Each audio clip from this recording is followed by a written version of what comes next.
Olá, bem-vindo a mais uma entrevista do portal AM1. Hoje o nosso entrevistado é o Dr. Rodrigo Miranda Leão. Ele que é formado em Direito pela Universidade Federal do Amazonas e tem atuado como promotor de justiça à frente de combater os crimes contra a criança e o adolescente no Amazonas. Bem-vindo, doutor. Olá, muito obrigado, bom dia. Nós vamos tratar aqui hoje um assunto de muita importância, que é a situação de abuso e crime, tanto à criança como ao adolescente. Então, doutor Rodrigo, eu gostaria que o senhor explicasse um pouco para a gente como o Ministério Público atua nessa situação de crimes de abuso infantil. O Ministério Público do Estado do Amazonas, no caso de violência sexual contra a criança e adolescente, possui promotorias de justiça criminais especializadas na investigação desse tipo de violência no âmbito criminal. Também, e essas investigações elas chegam até o Ministério Público por meio da Delegacia de Polícia ou outros mecanismos de comunicação, como, por exemplo, o Disque 100. Nós fazemos a apuração judicial, né, quando oferecemos a denúncia, e também extrajudicial, fazendo a nossa própria apuração. Também nós fazemos a representação dos interesses da vítima na condição de criança ou adolescente nesses processos criminais. E também fazemos o diagnóstico das políticas públicas voltadas para o enfrentamento e a erradicação da violência sexual contra a criança e o adolescente por meio dos nossos processos administrativos. Não só aqui na capital amazonense, mas como no interior também há muitos casos, né, de crimes de violência sexual ou até mesmo abuso. Como foi o caso que veio à mídia nacional recentemente de uma criança que era abusada, aliciada por um alemão que possuía uma pousada. Eu gostaria que o senhor reforçasse como funciona esse trabalho da promotoria, no caso do Ministério Público, no interior do Amazonas. O Ministério Público ele é uma instituição do Estado, é uma instituição estadual e possui representações em todos os municípios que são comarcas.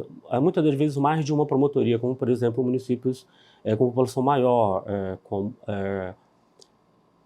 Parintins, Itacoatiara, Manacapuru. Nesses casos, o Ministério Público, quando toma conhecimento, ele adota as providências necessárias para fazer a apuração, proteger a vítima e responsabilizar o agressor. Nesse caso, a participação da comunidade é muito importante para delatar, denunciar.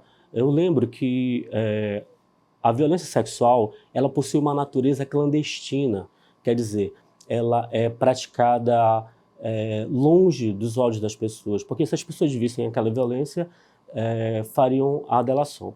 Então, nesse caso, toda vez que houver uma suspeita de exploração sexual, de violência sexual contra a criança e adolescente, nós pedimos que a sociedade entre nesse engajamento, todos têm que entrar nesse engajamento e procure o Ministério Público para denunciar. Nós temos um telefone voltado para receber esse tipo de denúncia, é o 0800 092 0500, mas também pode ser feito à Delegacia de Polícia por meio do 190 ou também o Disque Denúncia da Presidência da República, que é o Disque 100. Promotor, muitos casos, ele só vem à mídia após, digamos, a vítima era criança e já na fase adulta é que vem à tona. O que o senhor pode falar sobre essa situação? Olha, a criança e adolescente são pessoas em estágio de desenvolvimento. Evidentemente, elas estão numa situação de vulnerabilidade muito maior que o adulto que é vítima de violência. Elas não possuem recursos financeiros que a tornem independente e autônoma, muitas das vezes, para se livrar daquela violência que, na maior parte das vezes, infelizmente, é intrafamiliar. Então, nesses casos, haver um ambiente seguro que possa identificar esses sinais, onde ela possa revelar que está sendo vítima de abuso, é muito importante. Mas, além do enfrentamento para identificar sinais de abuso de crianças e adolescentes, também é muito importante a prevenção. Enfrentar realmente as causas da violência para que esse tipo de situação não aconteça. Eu gostaria que o senhor enfatizasse mas a importância não só do Maio Laranja, mas como o ano inteiro dessa prevenção para combater os crimes, tanto contra a criança como ao adolescente. O mês de maio é escolhido como um mês em que nós unimos mais as forças dos parceiros da rede. A rede é o instrumento que a sociedade tem para agir de forma multidisciplinar e coordenada no sentido do enfrentamento à violência sexual. Nós temos a segurança pública, nós temos a educação, nós temos o poder judiciário, nós temos a saúde, tá? E esse tipo de enfrentamento, de atendimento e também campanhas de prevenção são feitas durante o ano todo. Mas nós unimos forças e usamos a data do Maio Laranja, especialmente dia 18 de maio, para que nós possamos unir mais os nossos recursos no sentido de conversar com a comunidade, lembrando dessas pessoas que precisam mais de proteção do que outras, que são quem? Crianças e adolescentes. Olha, uma criança ou adolescente, quando ela é vítima de violência, ela muitas das vezes não consegue entender o que está acontecendo. E quando consegue entender, ela não consegue revelar o que ocorre porque ela tem dependência afetiva, porque ela tem dependência econômica, porque muitas das vezes acontece dentro de casa, ela tem um sentimento de humilhação, sofre muitos traumas, isso impacta a vida dela naquele momento e o resto da vida dela. Então, a sociedade, ela tem que se engajar e eu falo que não pode ser também uma luta exclusiva ou na maior parte das mulheres. Os homens também têm que se engajar na defesa de crianças e adolescentes vítimas de violência. Toda vez que se verificar que uma criança ou um adolescente pode ser vítima de violência, a pessoa, ela tem que reagir para defender aquela criança, aquele adolescente que não consegue se defender. Muitas crianças e adolescentes, elas estão nessa fase escolar, né? Então, muitas das vezes, ela acaba com algum hematoma ou dando alguns sinais. Eu gostaria que o senhor reforçasse aqui para a gente a importância da escola como meio aí de comunicação. Primeiramente, o Ministério Público, em 2020 ainda, pouco antes do início da pandemia, identificou a necessidade que o sistema de educação estabelecesse protocolos para revelação e identificação de sinais de violência no âmbito escolar. Veja bem, não é a violência que ocorre exclusivamente na escola, mas aquela que é identificada ou revelada no âmbito escolar. Neste ano, a Secretaria Municipal de Educação de Manaus, atendendo, né, a uma apuração do Ministério Público, desta Promotoria de Justiça e a Promotoria de Justiça da doutora Renata Cintrão, criou esse protocolo para que os profissionais de educação usem a fim de verificar essas situações, em que o aluno ou aluna, ela procura o profissional de educação, não necessariamente o professor, é aquela pessoa que tem confiança, em que ela estabelece uma empatia e ela vai revelar o que está acontecendo.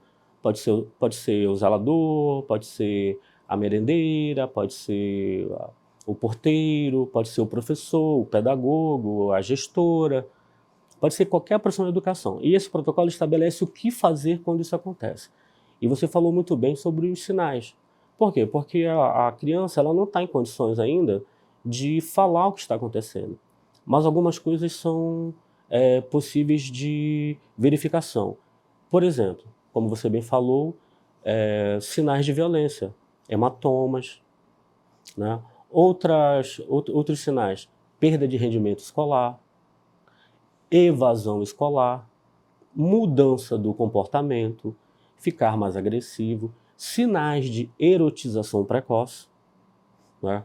Vamos lembrar que um adulto que foi precocemente erotizado, há uma chance muito grande de virar um abusador de crianças e adolescentes, porque como ele lidou com situações de erotização quando estava em desenvolvimento, ele vai vincular o seu desejo erótico a crianças e adolescentes. Por isso que é tão importante nós protegermos crianças e adolescentes de acesso a material para os quais ela ainda não está preparada para lidar, sobretudo de conteúdo erótico ou pornográfico. Eu gostaria que o senhor reforçasse o trabalho do Ministério Público para diminuir, para combater esses números, esses casos que vêm acontecendo. No âmbito do Ministério Público do Estado do Amazonas, nós procuramos realizar campanhas, mas o primeiro foco é no nosso trabalho principal, que é representar as crianças e adolescentes vítimas de violência sexual nos processos criminais, né? E dar uma resposta a essas pessoas e à sociedade quando nós somos demandados nesse sentido. Um outro ponto é que essas campanhas, elas visam não apenas a responsabilidade do agressor e proteção à vítima, elas visam, sobretudo, a prevenção, ou seja, que esses crimes não aconteçam. E para isso nós precisamos conversar com a sociedade. Nós temos que lembrar que o mundo ele é adultocêntrico. O que é isso? É o adulto que se comunica. E muitas das vezes o adulto não sabe se comunicar com a criança e não entende o que a criança está falando. Então, nessas campanhas nós também buscamos fazer com que o adulto perceba a criança e entenda que essa pessoa em desenvolvimento, criança ou adolescente, precisa de proteção, precisa ser escutada e não possui todos os mecanismos necessários para se defender num caso de agressão. A violência sexual, ela é um tipo de violência muito específica e ela costuma ser o final de um tipo de violência que começa com a negligência, que começa com a falta de recursos financeiros, que começa com a falta de recursos afetivos, de abandono. Aonde procurar ajuda? Aonde denunciar? Pois muitas pessoas ainda têm esse impasse, saber quem procurar ou até mesmo para qual número ligar. Para quem está passando por uma situação de violência, procure uma pessoa da sua confiança para revelar, para dizer o que está acontecendo e ficar à vontade também para ligar para a polícia, o 190. Também pode ligar para o Disque 100 e nos procurar. O Ministério Público tem um número, é gratuito, é o 0800 092 0500 para esse caso de denúncia. Agora, além disso, nós precisamos falar sobre a dinâmica desse tipo de crime, principalmente violência sexual contra a criança e adolescente. O abusador ele não possui um perfil específico. Esse tipo de crime é mais circunstancial, quer dizer, precisa de algumas situações, de alguma oportunidade para que ele aconteça. Então, é necessário que quem cuida de criança observe alguns comportamentos, algumas condutas para evitar que essa criança fique exposta, sujeita à violência sexual, que é o quê? Não deixar com estranhos, não deixar com pessoas estranhas, não deixar próximo a pessoas embriagadas, tá? E também a pessoa que estiver com contato com criança ou adolescente e possua algum tipo de desejo sexual ou vontade, ou esteja acessando, por exemplo, conteúdo pornográfico em que haja alguma sugestão de incesto, procure tratamento, procure uma terapia, procure o CAPS, tá? Para que não volte essa intenção para a prática de um crime, para que não violente uma pessoa que depende da sua proteção. Nós somos uma sociedade muito violenta. Nós consumimos violência, nós nos comunicamos de maneira violenta, nós muitas das vezes vitimizamos a pessoa que sofre violência, mais uma vez nós chamamos isso de revitimização, colocando a culpa não no agressor, mas sim na vítima, e nós precisamos mudar esse comportamento. Toda vez que nós vemos que alguém está numa situação de vulnerabilidade e precisa da nossa proteção, nós temos que dar essa proteção e não explorar. Uma criança em situação de pobreza precisa de proteção e não ser explorada. Um adulto que usa uma criança ou adolescente para comércio sexual e diz que está ajudando, isso não pode ser aceito pela sociedade. Além de ser um crime horrível, hediondo, absurdo, isso deixa marcas perenes para aquela pessoa que é vítima desse tipo de situação. E a sociedade precisa se engajar para entender que as consequências da violência contra a criança e adolescente é que vai virar um adulto que vai reproduzir essa violência. Nós temos que, de alguma forma, encerrar o ciclo de violência.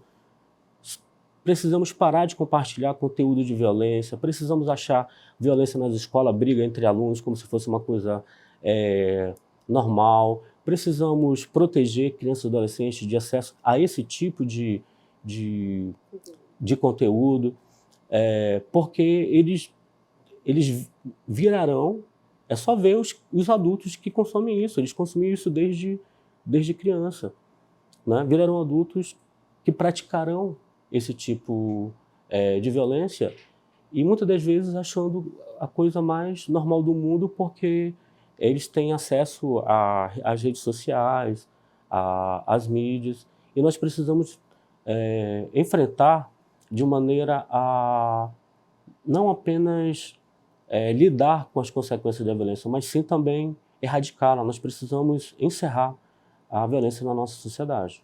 Gostaria aqui que o senhor falasse para a gente uma das principais dificuldades que a Promotoria de Infância e Juventude tem enfrentado. A nossa dificuldade é estabelecer uma comunicação com a sociedade para que possa fazer a sua parte, que é dar absoluta prioridade, proteção integral às políticas voltadas à criança e adolescente. Todos nós já fomos crianças e adolescentes. Toda vez que se fala de criança e adolescente, nós não podemos nos esquecer de nós também, né? E se nós somos adultos saudáveis, é porque nós fomos crianças e adolescentes saudáveis. Nós temos, segundo o dado estatístico da semana passada, 57% da população da nossa cidade, né, na linha de pobreza, abaixo da linha de pobreza. Isso é um indicador muito forte de que essas pessoas precisam de ajuda. Então, nós não temos que nos unir apenas para a defesa dos nossos interesses. Nós temos que nos unir para defender e proteger, principalmente, aquelas pessoas que mais precisam de atendimento. No caso, crianças e adolescentes. Peço para que o senhor deixe um recado para quem está assistindo essa entrevista, principalmente voltado a essa situação de combate ao crime de abuso e exploração sexual infantil. Agradeço a oportunidade e o espaço dado ao Ministério Público do Estado do Amazonas para que nós possamos promover essa campanha que não encerra com o fim do mês de maio. Na realidade, é uma campanha permanente, existem várias campanhas, como, por exemplo, o Faça Bonito, mas o que eu peço para a nossa comunidade é que você que é pai, você que é mãe, você que é tio, tia, avô, padrasto, avodrasto, que cuide dos seus filhos, cuide dos seus enteados, cuide dos seus sobrinhos, os proteja, dê boa educação, não queira para eles aquilo que você não quis para você. Se você foi vítima de violência, não reproduza essa violência. Se você precisa de ajuda, procure ajuda, procure um CAPS e entenda que aquela criança, aquele adolescente que precisa de você, ele é sujeito não apenas de direito, mas do seu afeto e da sua proteção. Então, para que a gente possa proteger a nossa comunidade, o futuro da nossa comunidade, nós precisamos proteger o nosso presente. E o nosso futuro é o que essas crianças e adolescentes se tornarão. Por isso que elas precisam dessa proteção integral e de absoluta prioridade no seu atendimento e na sua proteção. Essa foi a nossa entrevista de hoje. Para mais informações, você pode acessar as redes do portal M1. Informação com qualidade.